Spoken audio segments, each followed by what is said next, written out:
Good morning, Rabotai. Welcome to breakfast in the class. Welcome to a brand new, beautiful week. We should be zoched that this week should be filled with joy and happiness and good things. Breakfast in the class sponsored by Rachel and Benedetto Kalun in celebration of the birth of Mila Sarah Hakakian to Eliran and Moriel Hakakian, great-grandfather Sam Dom, grandparents Jay and Ravit Dom, Mazal Tov and Mabruk. We also had the zechut of seeing the baby today. Benedetto brought the baby to shul. What a zechut. You should know the Gemara says that the mother of Rabbi Yohanan used to bring him to the Beit Knesset, to the Beit Midrash, to absorb the Kiddusha. So Be'ezat Hashem, your son absorbed the Kiddusha this morning, and many, many more as well. Mr. Mansher also is a frequent user of this Gemara, of bringing the baby to the Beit Knesset to absorb, very special. Also Hillel brings his son as well every day to the Beit Knesset. Very, very special what it does to the children. And all those that want to have children should say to Hashem that if they get children, that they will bring them to the Beit Knesset, like Chana says about her son Shemuel, that if I have a child, I'll bring him to the Beit Knesset. Breakfast in the class also dedicated in loving memory of Mr. Edmund J. Safra. Alav Hashalom Li'ilun Nishmat Rafael Edmond Ezra Ben Esther Yaakov. Alav Hashalom for his askar, his philanthropy has reached and continues to reach so many throughout the entire world. We're doing a special program, Li'ilui Nishmato, called Get in the Zone, on the night before Hanukkah. So that's Wednesday night here in the Beit Knesset from 6:30 to 8. Please join us for unique perspectives on the holiday, to go into the holiday prepared. Last but not least, of course, our classes are done as a Refuah Shema for Chana Bat Simefega and Eliyahu Shimon Ben Manzal Fortuné. Please, as well anonymously for Michal Ben Bat Sarah. Rabotai, if you'd like to donate a class, please make sure that you send an email to info@ejsny.org and let us know who you want to do it in the zechut of, and they will respond to you and help you arrange the dedication for the class. Let us begin. We also have with us, from Brazil. I don't see him now, maybe he didn't come down yet. We have a young man from Brazil who is part of a WhatsApp group where every day they learn breakfast in the class together out in Brazil. He's here with us for the weekend. What a zechut to have him with us. The Torah has wings, more than even Red Bull, and it gets to places that you can't imagine. Sunny, other side of the world, Brazil, right? Okay, let's begin. The Pasuk tells us, Vayeshev Yaakov, and Yaakov dwells. He sits. Sammy, what's the next words? Meretz Megurei Aviv. The next words are not the Jets or Zach Wilson, but the next words are Meretz Megurei Aviv, in the land that his father had lived in. Rashi famously quotes on these words, Vayeshev Yitzchak, that Yitzchak sat down, that Yaakov sat down, Yaakov settled. What does it mean to say? Rashi says something very interesting. And in some ways, it's a little bit ominous. Rashi says, Bikesh Yaakov leshev bishalva. Yaakov wanted to just relax. Yaakov wanted some chill vibes. Leshev bishalva. To sit, to relax. Shalva means in peace, in serenity. After having all what happened last week to Yaakov, the difficult times he's had with Dinah being kidnapped, with with his children waging war, with the problems that he's had in the past with Esav, the problems with Lavan. It's very difficult for Yaakov. Yaakov says, Dichit, I just want to relax a little bit. Mark, you feel that? Yeah? Yaakov could have used the services of Simcha, maybe just a mental health check-in to get rid of anxiety. Vayeshev Yaakov, leshev b'shalva. My friends, I want you to understand. Listen what Rashi says. Kafatz alav rogzo shel Yosef. The seething anger of Yosef jumped on Yaakov. Yaakov wanted to relax. What jumps on Yaakov? The saga of the hatred, of the anger of the brothers and Yosef and everything that unfolds.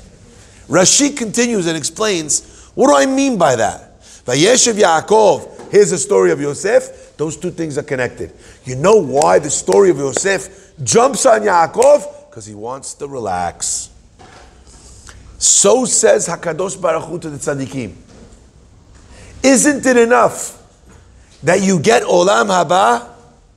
You want to request now Olam Hazeh as well? You hear that? It's not enough that you get Olam Haba. You also want Olam Hazeh as well. You want physical relaxation. You want to enjoy. You want vacations. You want nice everything. That's what you want, tzaddikim. You can't have both. That seemingly is what Rashi is telling us. So I want to pick apart this Rashi with you today. Because actually, the Gemara tells us that there were some tzaddikim that actually had both. Who do you know that was a great tzaddik, but also was very wealthy? Abraham, Yitzchak, Yaakov. They all had a lot of spirituality, a lot of beautiful, enjoyable things in this world.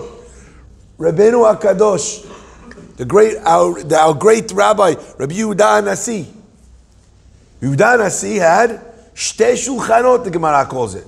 Rav Ashi, Shtei Shulchanot. Shaul HaMelech. Lots of people throughout history have had two tables, like they call it. So what does it mean over here that the Gemara, the Rashi seems to be saying that because Yaakov wanted to relax, immediately the suffering has to start. Because a tzaddik can't have Olam Haba and Olam Hazeh.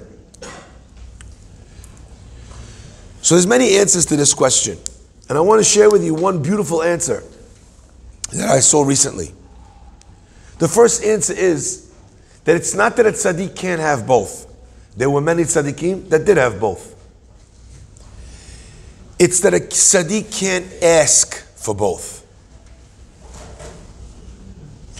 In other words, you might have a tzaddik that God blesses him with a tremendous amount of wealth, with success in business. Maybe he gets a Yerusha from somewhere. Maybe he finds a great treasure. I don't know, Mabarif.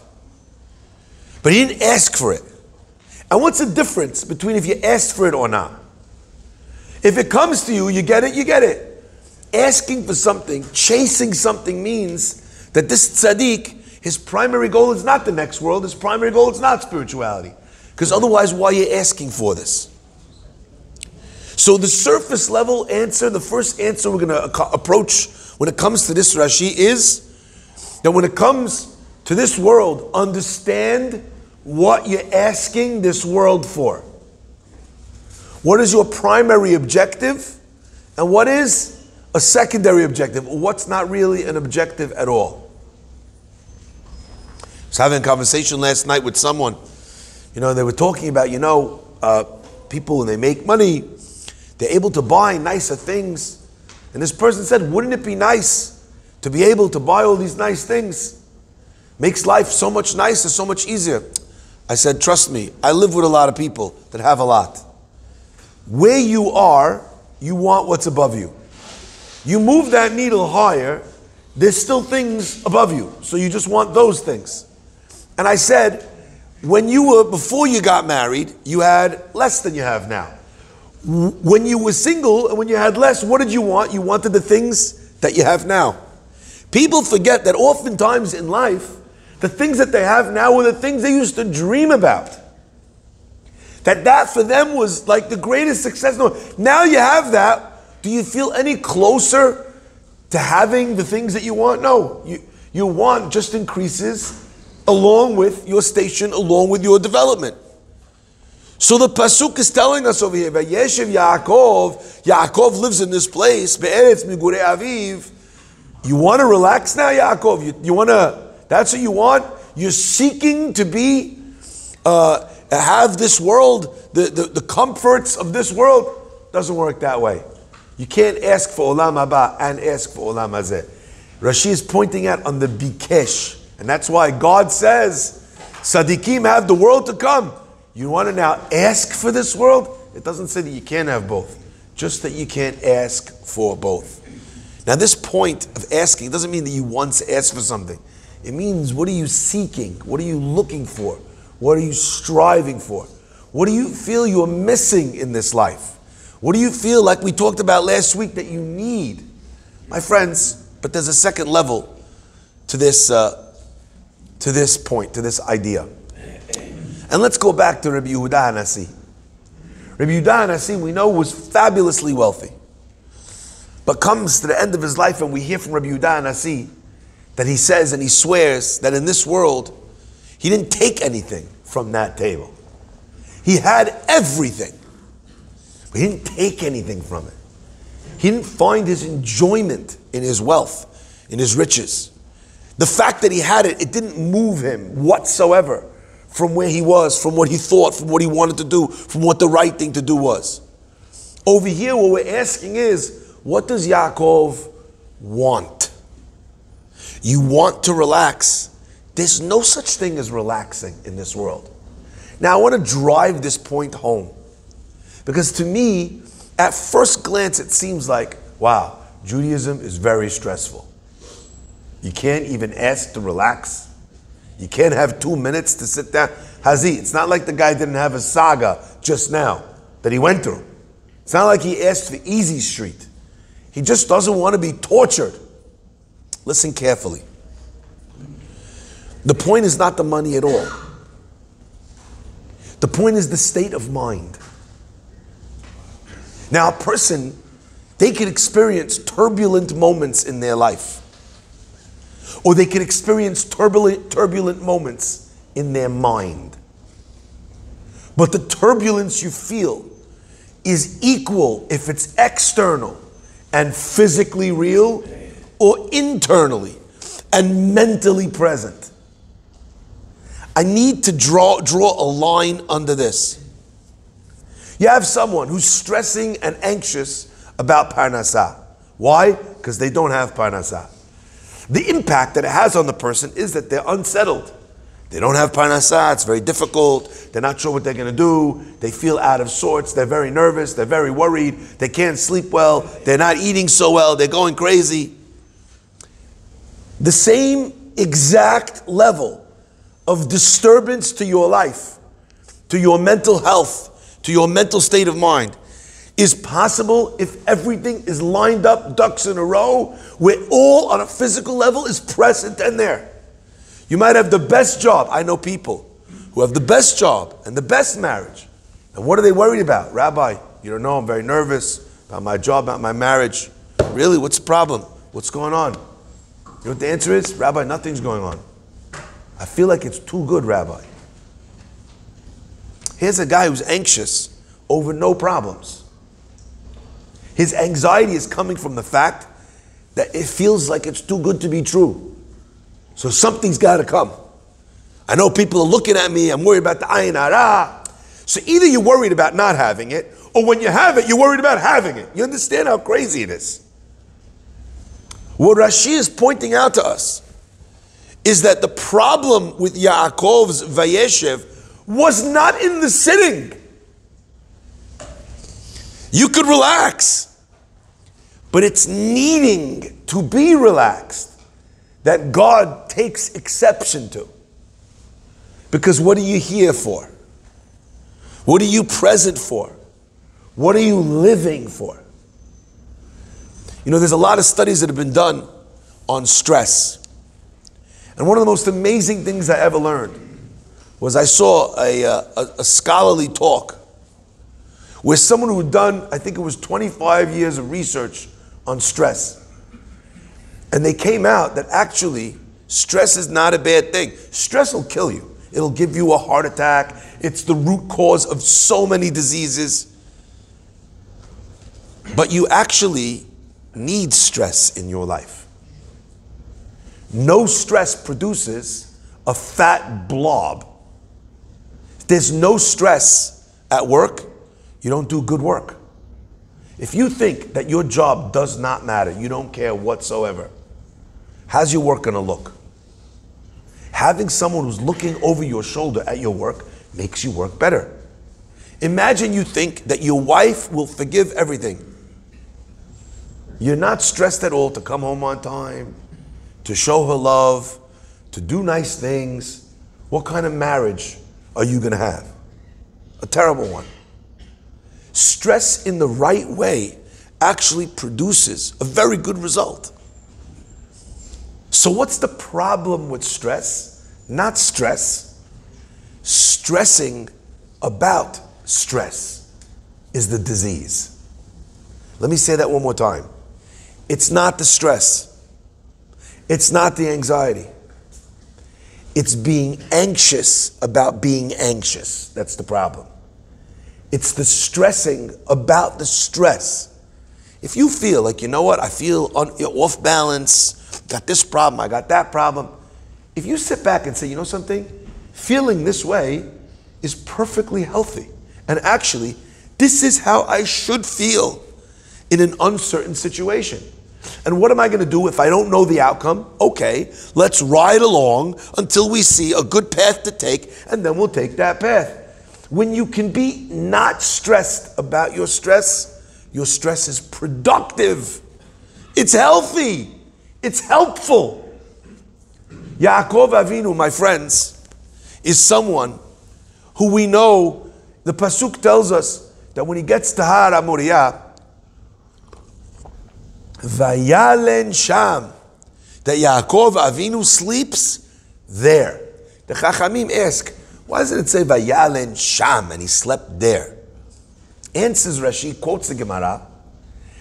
The reason why it says Yaakov slept there is because this was the first time that Yaakov had slept properly in 14 years. You know why? Because for 14 years, in the yeshiva of Shem Va'ever, Yaakov did not sleep properly. He sat studying Torah, his feet in an ice bucket of water, pushing himself. The first time he sleeps is Har HaMoriah. That's why Yaakov feels so bad about sleeping when he wakes up. If I would have only known, I wouldn't have lied down over here. You know what Yaakov is saying when he says that? He's saying there was something to be gained. How could I have slept through it? You know, there's an amazing story about a president of the United States who sleeps through his entire presidency. How's that possible? What is he, Rip Van Winkle? With his 70-year sleep? What's the answer? He's a vice president, okay? He's sleeping in the middle of the night. The president gets cut from his job. Either he was impeached or he died. I don't know, whatever the case was. By the time they were able to tell him in the morning, the presidency was over. So he had 8 hours where he was the president of the United States and had that slept through all 8 hours of being the president. Now you look at a story like that and it sounds like a little historical trivia for Trivial Pursuit if anyone still plays that game. But my friends, there's many people who sleep through their moment of greatness. And you don't have to sleep in order to sleep through something. There's a moment when someone asks you for help. There's a moment when you could do something, inspire your child because they're in a dark place. And you know what you think to yourself? Look, I'm busy now. Let's talk tomorrow. But the kid doesn't want to talk tomorrow. The kid doesn't need to talk tomorrow. The kid needs to talk now. And you slept through it. You didn't notice, because you weren't paying attention, that this wasn't just a request. This wasn't just a regular phone call. You didn't notice the undertones in the kid's voice. And Bar Minan, they then make a terrible decision, whether it's whatever the case might be. It might be something health-wise. It might be something business-wise. It might be something relationship-wise. And you slept through a moment. That's what the Pasuk is telling us over here. In Judaism, a person's life is about striving. His life is about growth. So HaKadosh Baruch Hu sets you up with things that irritate you. Things that put you off balance. I want to share something with you. If you ever stand up on your feet, you'll notice it's very easy to stand on your feet. You don't feel stressed or strained when you're just standing. I want you to try something so interesting.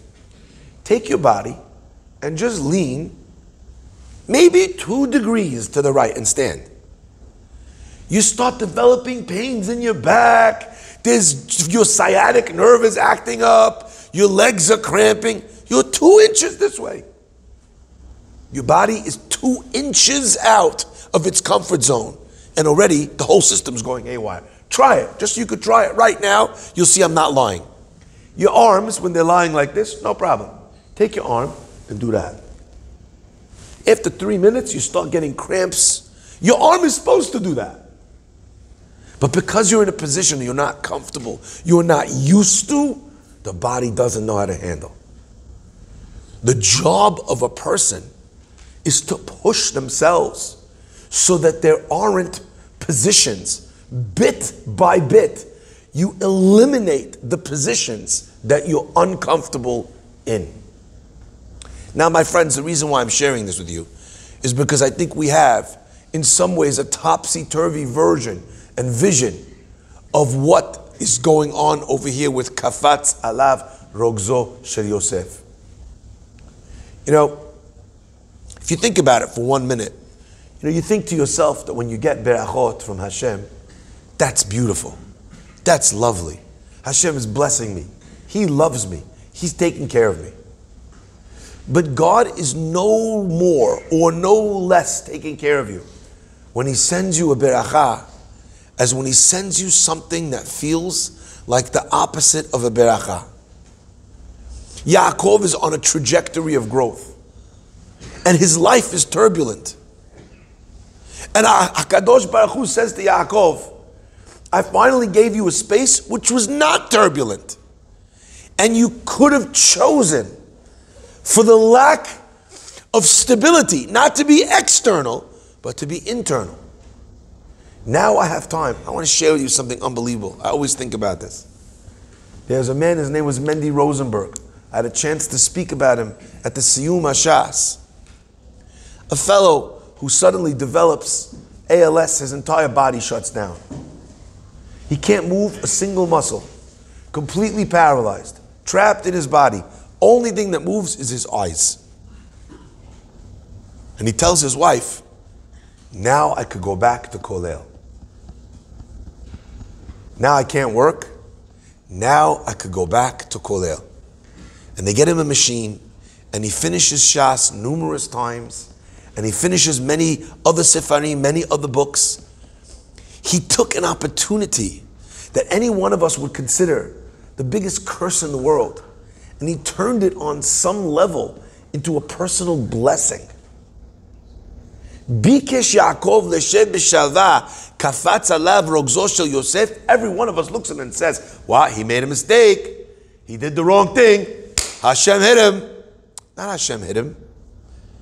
Either your growth trajectory is going to go like this, or it's going to go like this, but regardless, you're going to be challenged. I remember hearing, and I'll end with this, from Rabbi again many years ago. We say, Ashrei mi she'amalo b'Torah. Praiseworthy is he whose toil is in Torah. Ashrei mi she'amalo b'Torah. So he asked, that sounds like a funny thing. You're telling me praiseworthy is he who struggles in Torah. That's what Hashem asks of us. So why are you saying, Ashrei, lucky, praiseworthy is someone who toils in Torah? And he translated it differently. He said, you know what it means? He says, the Gemara tells us on the pasuk, Adam le'amal yulad. A person was created to be able to toil, to struggle, and to work. That's what you were created for. Ask the Gemara, maybe it means that you were created to toil, to chop wood. Gemara says, no, you were created to do great things, to study Torah, to do mitzvot, ma'asim tovim, etc., etc. Rabbi Yagen said this. He said, you choose whether your amelut is in Torah and mitzvot, whether your struggle is in the Beit Midrash, whether your struggle is getting up early to pray, whether your struggle is pushing yourself to do mitzvot, or the world will choose another struggle for you. So long as you're struggling, you have ticked the struggle box. Ashrei mi she'amalo b'Torah. Praiseworthy is someone whose struggle is in the Torah, because now he doesn't need that struggle to manifest in another place. If you're working on your midot, If you're working on giving more money to tzedakah, hurting a little for tzedakah.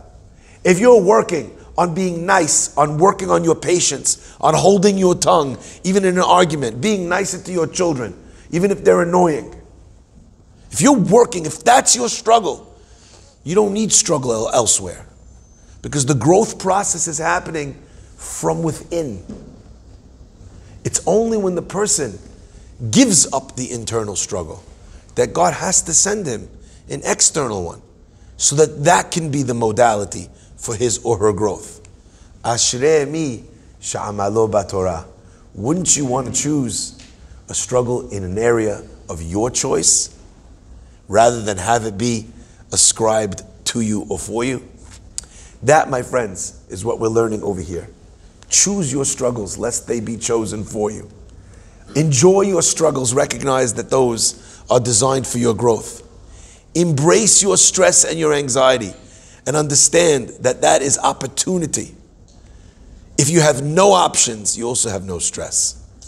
Hashem should bless us to be able to be in a constant motion of movement, and through that process, Be'ezrat Hashem, become incredible versions of the person HaKadosh Baruch Hu intended us to become.